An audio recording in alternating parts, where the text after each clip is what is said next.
Let's talk about some rent control. Rent control is one of the most immediate and proportionate responses to exponentially rising housing costs. A well-designed rent control policy gives immediate relief to millions of renters by imposing limitations on the amount landlords can hike rents annually. This effectively bans exploitative rental price gouging and gives working-class people access to privately built housing they otherwise couldn't afford. Rent control not only cuts housing costs for existing renters, but also lowers market rates across the board. It puts more money in the hands of working Americans rather than furthering enriching landlords and corporate investors. These controls also promote housing stability by keeping families in their homes and communities, and curbs gentrification by protecting tenants from getting priced out of their own neighborhoods. Despite ardent pushback from landlords and real estate lobbyists, Americans are winning the fight for rent control with real-world results. The LA City Council is expected to vote today on more renter protections. On Monday, rallies like this were held in major cities statewide. When Los Angeles adopted rent control, there was an immediate 37% drop in the amount of renters who moved compared with those in the preceding 12 months. In Manhattan, tenants in rent-regulated units were 10 times as likely to have lived in their homes for 20 years or more, compared with those in market rates, 35% compared with 3%.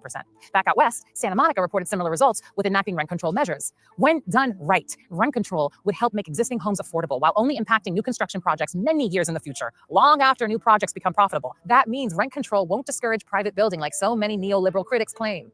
But those critics are right that price controls won't solve a supply problem. Here's the thing with rent control, and I'm also a landlord.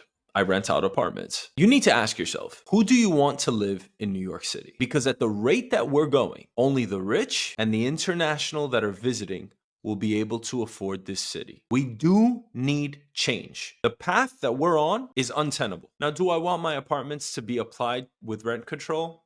Not necessarily, but I have to think about the greater good. I have to think about fellow New Yorkers. And I don't know that this would necessarily hurt me or the whole. It would probably benefit us, because if you look at those statistics and you see people that are living in their houses for 20 years versus 3, those numbers should tell you something. It should tell you that it's unsustainable, that people can't live in these areas for too long because of the drastic price increases. And until somebody puts forth more compelling ideas to stable out these prices, then this strategy is as good as anyone else's. And if you want this city to be filled with the elite, the pure rich, let me tell you why you're walking into a conundrum. Who would you be visiting? New York City is, because of the diversity of socioeconomic classes, of ethnicities, of all types of people. And if you drive out the lower 95%, what exactly is New York City? Let me know your thoughts.